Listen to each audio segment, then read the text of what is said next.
coming up, there's a new study out that talks about why tattoos and piercings have skyrocketed in popularity.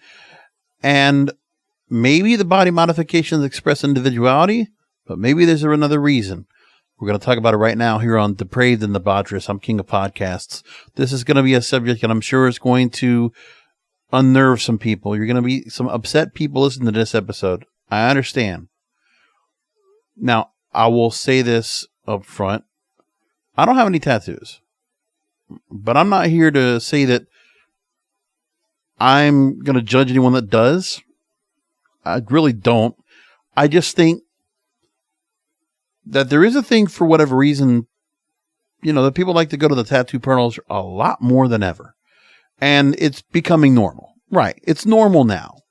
And I have grown to just see that, especially in America, if I can just go to the mall, usually I don't go to the mall when it's hot outside. Usually I can go to a pool if I want to go work out. But if I want to go ahead and walk around and just get some fresh air, and when I go outside and I go inside, I'll go into the mall and I see how many young girls out there already have like quite a few tattoos, and they're young.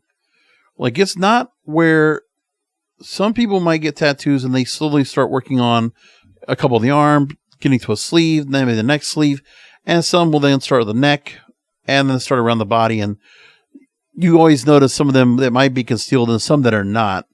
And you wonder why some people are always wearing long sleeve clothing, because they're covering the tattoos for when they're working or when they just need to cover up.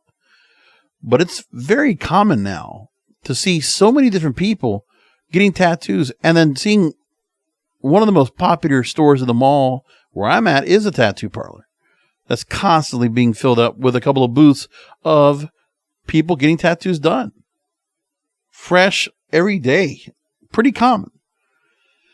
I mean, I bet you some guys out there, it's probably kind of tough to find a girl that doesn't have tattoos on them. Not ones that are like concealable, and they might just be something that will have some kind of meaning behind what they're doing, something for them in a way.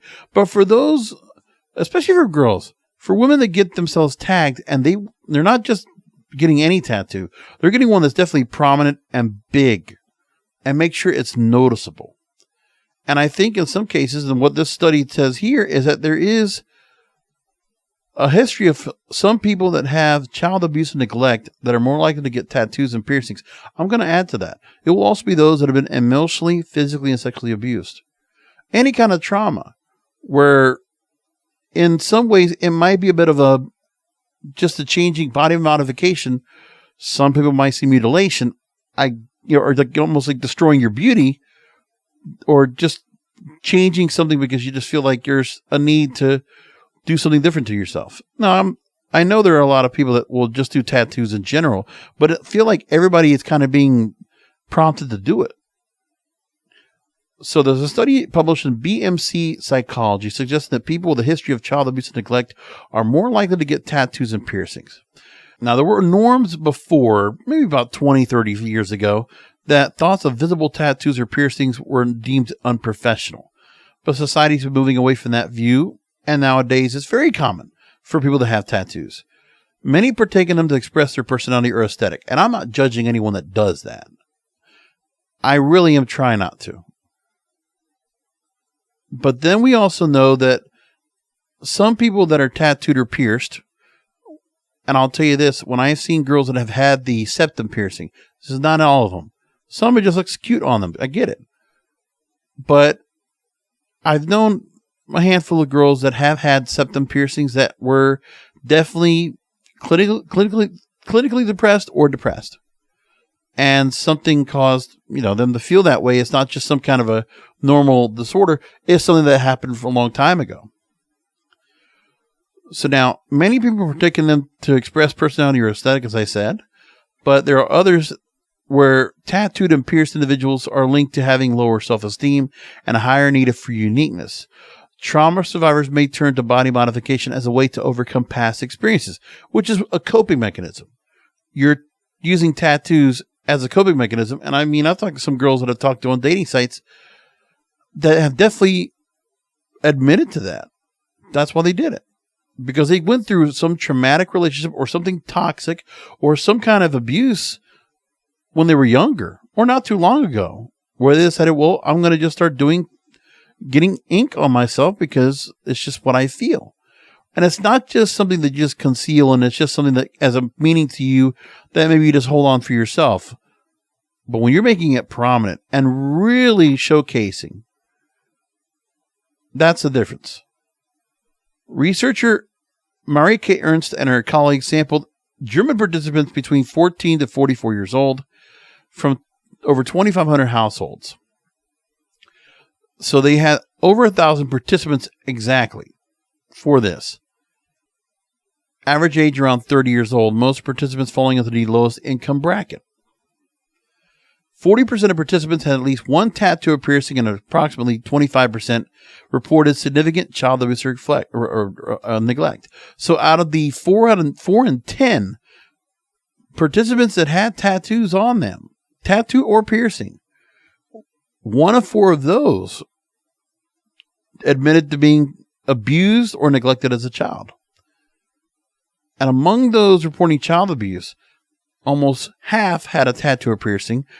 A third almost not reporting child abuse and having a tattoo or piercing.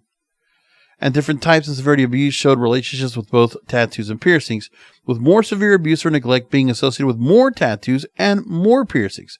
So severe abuse could be being raped or molested or being physically abused, emotionally abused, mentally abused.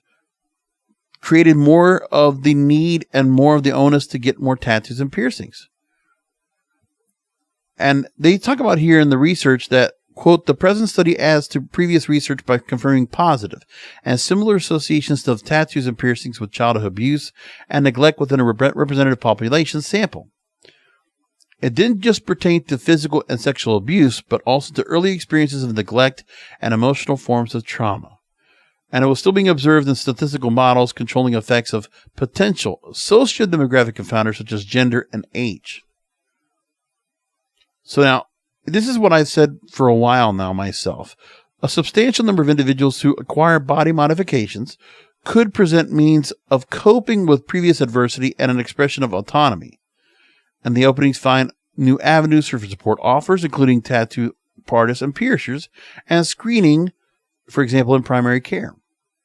It can also provide an impetus for therapeutic conversations about the significance of past experiences and about currently important things. But remember, when you're getting those tattoos put on you, what happens if somebody asks you, what's that for? What's that all about? You're opening the door to always have to go ahead and reintroduce a traumatic event or something that happened to you. So is it being done? Are you getting the tattoos or piercings for the sake of somebody to ask you about it as a coping mechanism? Now, in this study, they also said there was an important limitation that one cannot draw causal conclusions from a cross-sectional study. But there's all that they said about that. But I really do believe that sometimes I think this is also being done where some people might go through abuse or neglect and they just decide not to go through therapy, because in some cases, therapy might not be the option available.